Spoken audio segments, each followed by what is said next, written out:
Hey, you might be wondering what's going on here. What is this contraption? We're not making any kind of a spirited beverage or anything up here. We're not doing anything like that. We are doing a science experiment. This is a science experiment. This is what they call Heron's Fountain, which is something that was invented by a guy who lived in the first century, 2,000 years ago, to demonstrate the power of hydraulics, particularly air pressure. And I'm going to do the magic trick of getting this water, this is blue-colored water, from this container into this container. But it's not going to go down. Instead, it's going to go up by the power of air pressure. Seth Audie, who attends our early service, one of our youth, made this, and it works. It has worked every time. So it almost fell over in the first service, but we're going to give it a shot here. And you have a close-up view. You can see the spigot where the water is going to come out from this middle chamber. It's going to actually come up before it goes down. And you are going to have a chance to see that right now. There we go. See that? Can you see that water? Blue water coming out of the middle container into the lower container. And the reason that it's able to do that is because there is air pressure in this container. This is an airtight container in the center, and the air pressure is actually pushing it up. It's pushing the water from this, as the air goes up, it's pushing the water from this container into this one, and it flows down. And it demonstrates a very interesting principle that is something that we all experience, but we never think about, and that is air pressure or atmospheric pressure. It's something that meteorologists talk about, weathermen talk about. You hear about the air pressure going up and down. That means different things about the weather. But it demonstrates that it's something that we all experience, that on top of you, there is air. And we think of air as being weightless, that it weighs nothing, but that's not the case. Air is very light, but it does weigh something. And in fact, there is 60 miles worth of atmosphere on top of you right now, and the cumulative weight of that 60 miles of air is about 15 pounds per square inch of pressure. I'm going to keep this from falling over here while I preach. And 15 pounds per square inch of pressure. So you can imagine, let's say the top of your head, the circumference here, let's say about 7 or 8 square inches, that's over 100 pounds of weight of the atmosphere on top of you right now. That's why they in meteorology talk about inches of mercury. Like, that's how many inches. Mercury is the heaviest liquid, and so that's why how high up, if you were to create like a vacuum and no air in the top of that tube, that's how high it would go up. If you did that with water, it would go up like 30 feet. The weight of the atmosphere would push it up that far. And so we have over 100 pounds of pressure on us at all times. You say, well, why don't I feel that? Why don't you feel the pressure that's on you right now? Well, it's really kind of a miracle of nature. It's because there is pressure inside of your body that is pushing out at the exact same strength of the pressure that's pushing on you. It's pretty cool, pretty wild, huh? So that's the reason why when you go up in an airplane, or you drive up Mount Cheaha, the tallest mountain in Alabama, or sometimes for me it happens even driving up Fire Tower Road to Mulder Church. As you drive up, as you gain elevation, you're coming up, there's less air on top of you, and so the pressure on you is going down, and so what happens? The pressure inside of you is still the same, and so how do you feel that change of pressure? You feel it by your ears popping, because the pressure inside is greater than the pressure outside, and so it is equalizing. It's equalizing through your ears. Isn't that weird? But it's not just through your ears, but it's through your whole body, but you feel it when your ears pop because of the change in pressure. And so it demonstrates, I think, a greater principle. Today we're starting a new series, No Pressure, which is not just about atmospheric pressure, but it's about the pressures that we experience in all of life. And so we can say this is true, that there is no time in life where you are not experiencing pressure. In fact, we are always under pressure. Even when you're not thinking about it, there is pressure on top of you. And thank God for that, right? Thank God there's air pressure. Otherwise, there would be no air to breathe. There would be nothing. You would not be able to exist in a world where there was no pressure. And it's true, there is pressure on us in every season of life. There's pressure from the youngest of ages. Growing up, we experience pressure of life, of parents' expectations.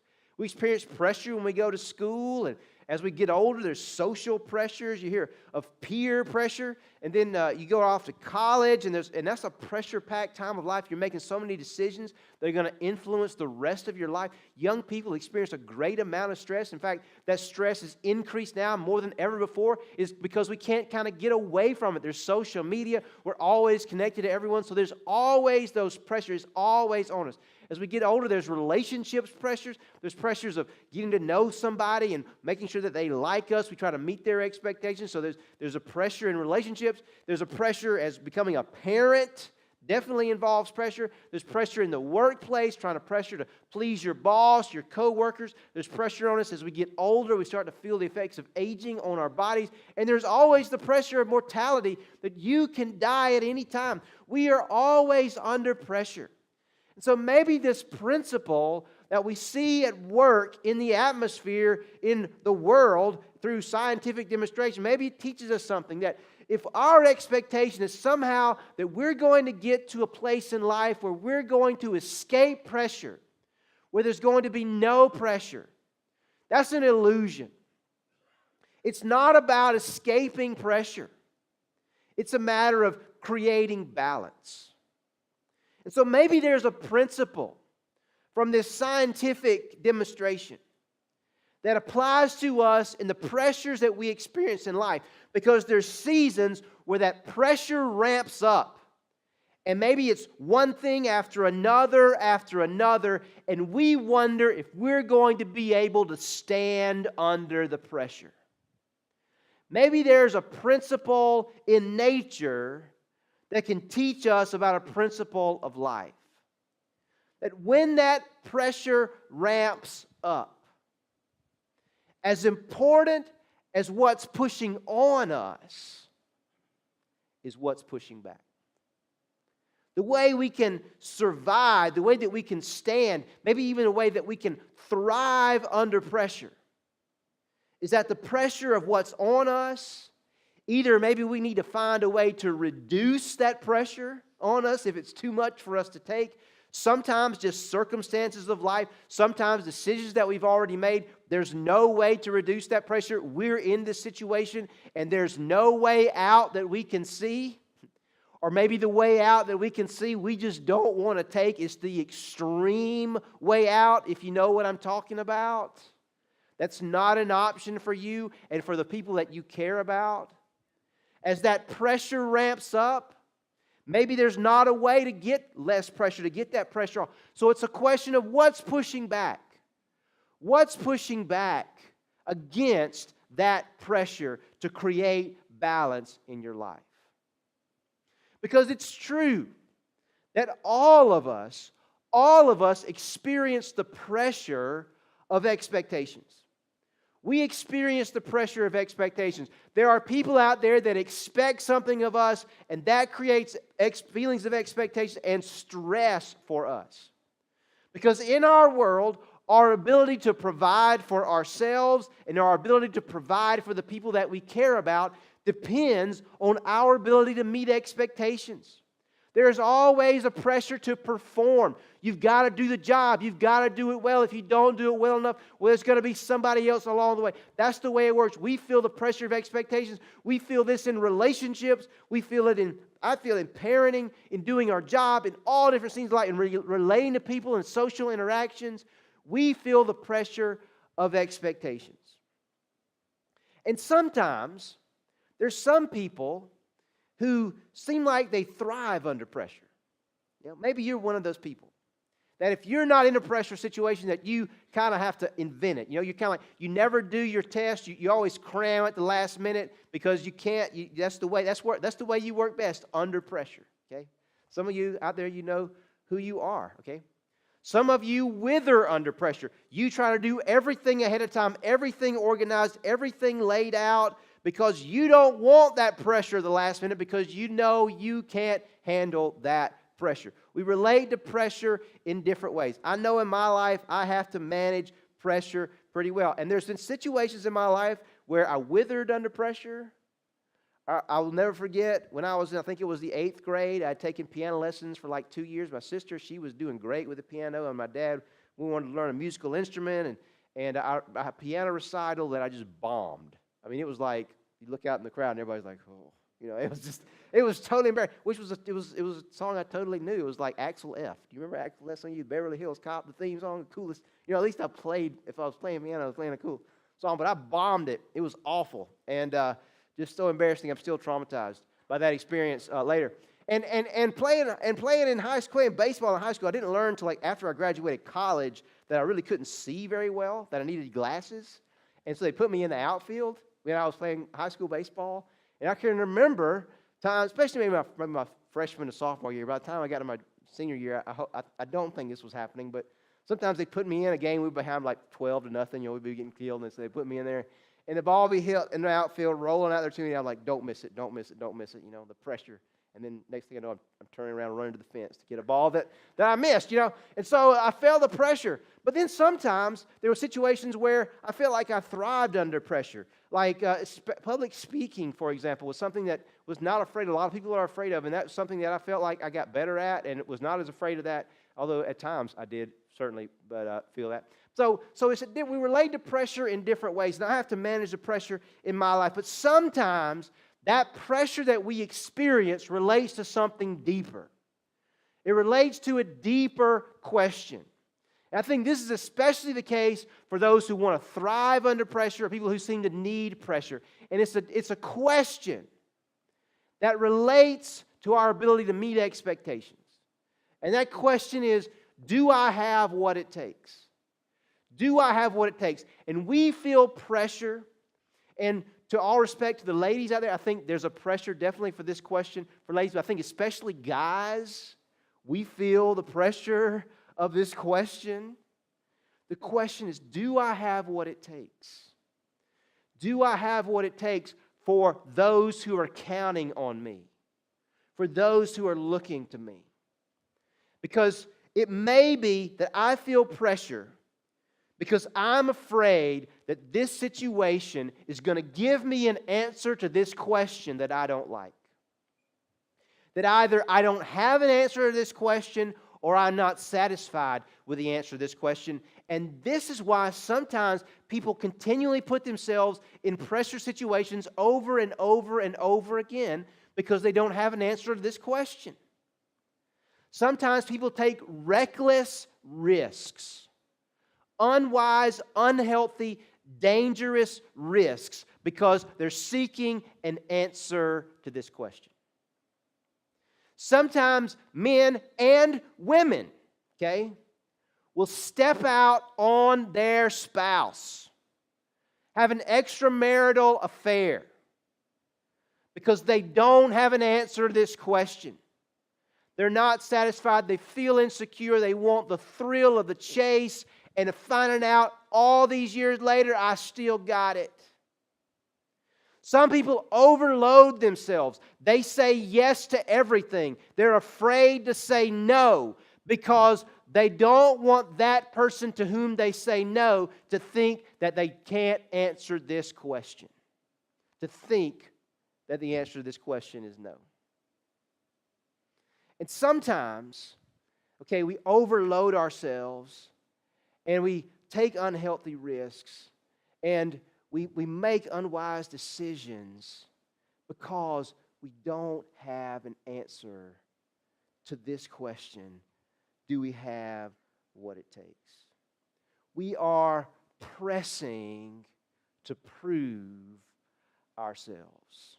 We press to prove ourselves, and we believe that under the pressure of life, the pressures that we experience, that in order to create balance, that I have to build up my ego or I have to have enough accomplishments to be able to create balance to withstand that pressure. Now, I think Jesus, who obviously was a smart guy, I believe, Jesus saw this principle at work in His disciples. He sees it in us. He saw it in them. They had the same kind of questions that we have. He saw them pressing. He saw them experiencing the pressure of limited resources. On one occasion, there's a multitude of people who are hungry. They say to Jesus, hey, it's time for us to send them away to give them something to eat. Jesus says, you give them something to eat. And they say, Lord, all we got's 5 loaves and 2 fish. How's that going to feed this many people? They felt the pressure of limited resources. I bet you do too. They felt the pressure of criticism and rejection. On one occasion, they go to visit some towns and cities to share the message of Jesus, to share the gospel, and the people there said, we don't want anything to do with this. They sent them away, they ran them out of town, and they turn to Jesus and say, okay, Jesus, let's call down fire from heaven and blow them up right here. They felt the pressure of rejection because they felt they hadn't just rejected Jesus, they had rejected them. They took it personally. They took it as an affront to that question, do I have what it takes? Jesus says, no, we're not going to do that. That's not the way we operate. They felt the pressure of wondering if they had enough faith and courage. On one occasion, a man brings his son who is under an oppressive spirit to them, and they pray for him, and they can't deliver him, and he's not healed. And so they come to Jesus, and finally the man comes to Jesus and says, listen, I brought him to your disciples. They couldn't get it done. Can you help me? On one occasion, Jesus comes walking to him on the water, and Simon Peter said, Lord, if it's you, tell me to come walk on the water. So Jesus says, come on. And Simon Peter gets out of the boat. He walks on the water for a little while, and then he sees the storm raging around him, and he starts to sink. And so Jesus grabs him, and he says, why did you doubt? They felt the pressure of expectations and the pressure of trying to prove ourselves, to prove themselves, but they discovered something, and that is when Jesus is around, everything is different. Everything's different when Jesus shows up. But now, in the passage that we're looking at today, that's going to be our theme verse for this series, Jesus tells them that He's about to leave. I'm about to leave you. And now they're worried. They leave a place that's called the upper room. Jesus has shared on the eve of the Passover a meal with them where He has redefined this Passover meal. And He's told them, I'm about to leave you. But I'm coming back. But I'm about to leave. And they leave that room, and on the way to pray in the middle of the night at a place called Gethsemane. Maybe you've heard it before. Many of you know what's going to happen in Gethsemane. Jesus is going to be arrested there, the Garden of Gethsemane. On the way down the Mount of Olives, which is on the east side of Jerusalem, they pass through a vineyard. And you can imagine a vineyard looking like this. Okay, this is in California, most likely, not in Israel, but you can imagine this is a very lush vineyard here. And Jesus uses this occasion to teach them a very important lesson for them to remember when He departs and is not physically present with them anymore. Now you see this vineyard, you see here's the vine coming up out of the ground. It's different than the vines that you see hanging on trees, or at least I have out on the trees at my house.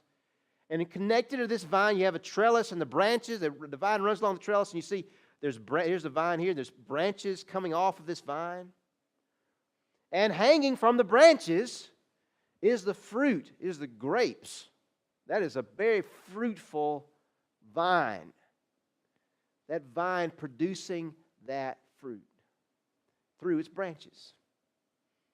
And Jesus tells the disciples this. In John chapter 15, verse 5. He says, I am the vine. I am like this vine. Okay? This vine's like me. Physical demonstrations help people to remember, okay? I'm the vine, you are the branches. Just like the branches are connected to this vine, so you're connected to me.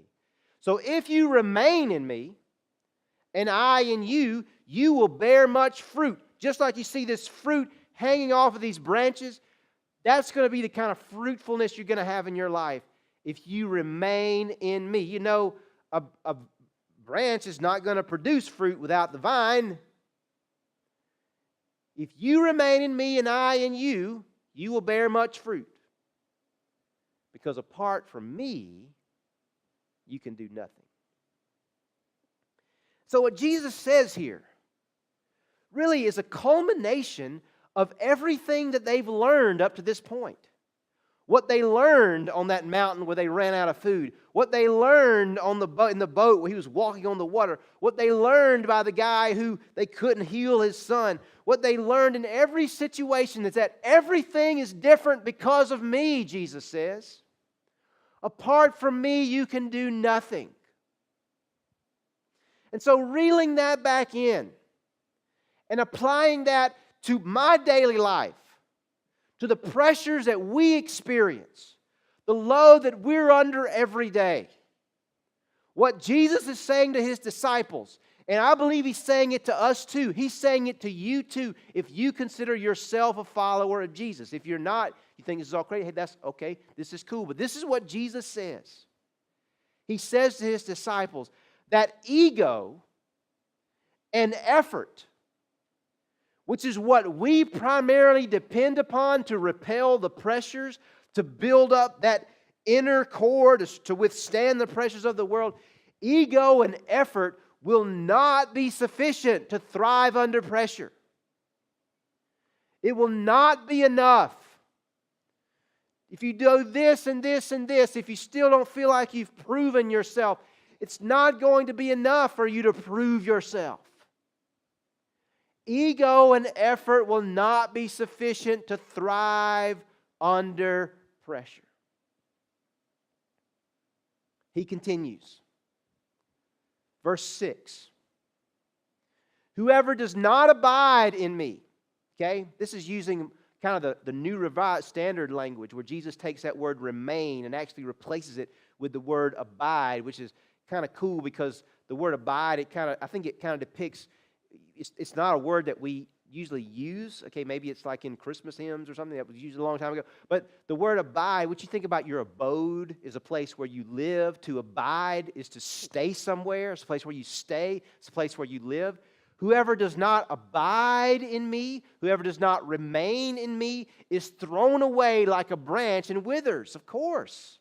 If you're not connected to the vine, you're not going to survive. Such branches are gathered, thrown into the fire, and burned. That's what happens if you're separated from me. That's what happens if you try to do this on your own. You will wither under the pressure. Count on it. Whoever does not abide in me is thrown away like a branch and withers. Remember this, disciples. You've experienced this throughout these last 3 years. Don't forget it. Going back a couple of verses to verse 4. Abide in me as I abide in you. Here he says it again. He repeats this word abide over and over again. Abide in me as I abide in you, which is kind of weird that he's telling them to abide in him because he's not going to be with them anymore. But he's speaking obviously in a spiritual sense, that he's still going to be with us in some spiritual sense. Abide in me as I abide in you. Just as the branch cannot bear fruit by itself unless it abides in the vine, unless it remains in the vine, unless it's connected to the vine, neither can you unless you abide in me. And so Jesus he really just takes a hammer and destroys our sense of what it means to thrive under pressure. He breaks it apart. Because what we think, the way we think, is that we think we will thrive under pressure as we strive to prove ourselves. It's all about that self-confidence. You got to build up that ego. You got to gain confidence. That's what we think. And maybe there's some truth to that. But ultimately, the way to true confidence isn't through our own striving. And it won't come by proving ourselves. Jesus says, thriving comes not by striving, but by abiding, by remaining, by staying connected, Jesus says to me.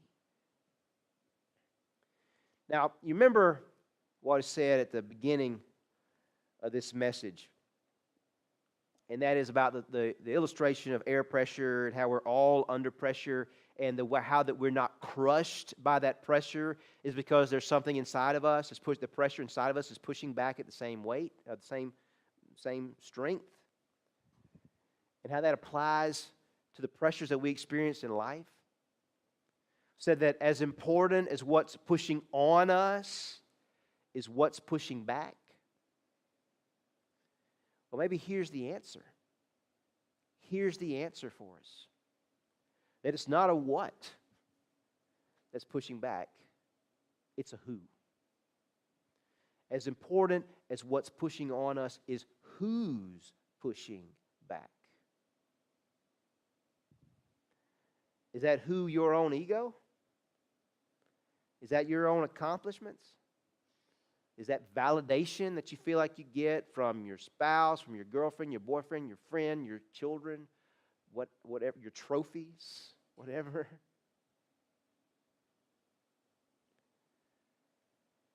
Here's what Jesus says about the place where our validation comes from. He says it comes from Him. Jesus says, "Abide in me. I am sufficient." And so when we're going through life, and I think you've probably been there, I've been there, okay? And I'm going to talk a little bit more about that next week. Don't want to miss next week. Where you feel like the pressure is too much. And there's starting to be some cracks that are showing under that pressure. And that pressure's ramped up, and you are wondering whether you can stand under it. Maybe the answer is to take some pressure off, okay? And I will talk about some specific ways that we can do this in 2 weeks. But maybe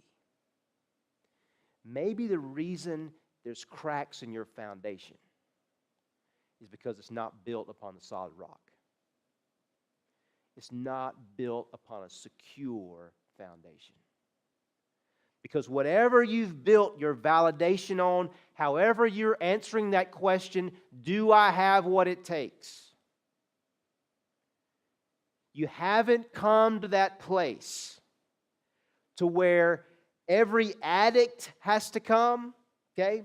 They teach it in AA. It's like the first of the 12 steps to realize that I don't have what it takes. And that, in fact, I am helpless under my own power against the weight that is on me.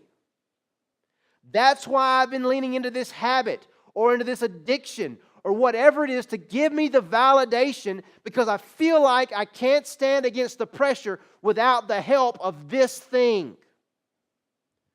Whether it's alcohol, whether it's drugs, whether it's some bad habit, whatever it is. You're depending on something, it's just the wrong thing. Jesus says, "Let me be that thing. I am sufficient. You don't have to prove yourself because I've already proven myself. So abide in me." And so here's what that pressure-packed situation does for us. When you feel it, we all feel it, okay? When you feel it coming on, and you feel like that you're in that situation, maybe there are some specific things you can do, and we're going to talk about that in 2 weeks. Specifically how to do this. But let that pressure be a sign to you to press more into Jesus. To remember, apart from Him, I can do nothing. And that stress and that pressure in that way might actually be a gift to you. That is teaching you and that is pointing you. Pointing you to the solid rock, to Jesus. Let that pressure be a sign that you press more into Jesus.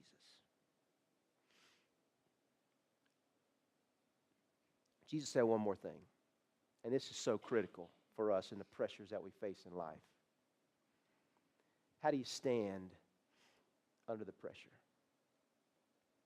I want to ask you a question. Can you imagine how much God the Father loves Jesus?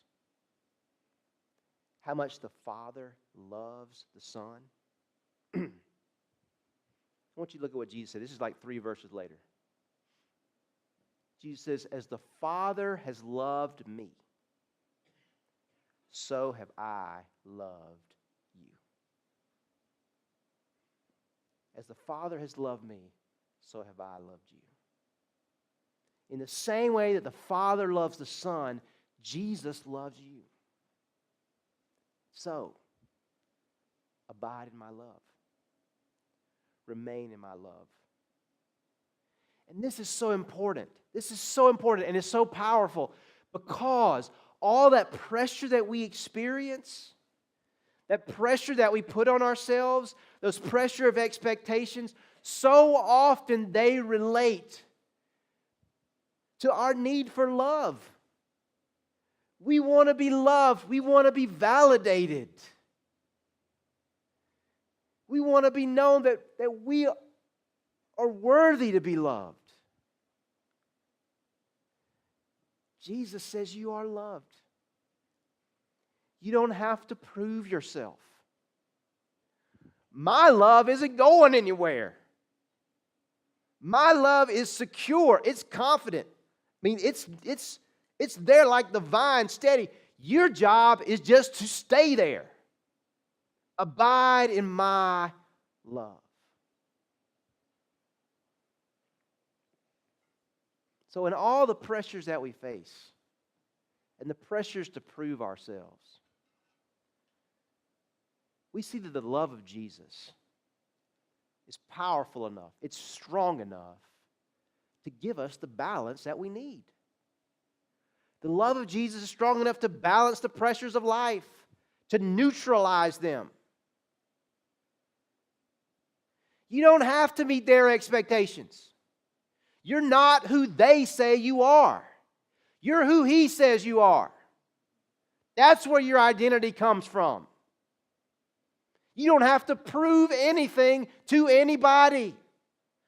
The one whose opinion matters more than anyone else says he loves you, you don't have to prove anything to him because He's already proven Himself to us. Abide, remain in His love. So can you imagine? Can you imagine how your relationships would be different? How your life, how your job, how all these things will be, your school, all these things, your career choice, spouse, all these things will be different. If you don't have to look to all of those things to answer the question, do I have what it takes? You don't have to look at them to answer that question. You don't have to look to your spouse or your children or to your coworkers or even to yourself to answer this question. Because He has what it takes. And now your job is simply to abide in Him, to look to Him, to remain in Him, to draw your life from Him, to receive the life and the love that He is giving to you now, even now. Because ultimately, apart from Him, we can do nothing.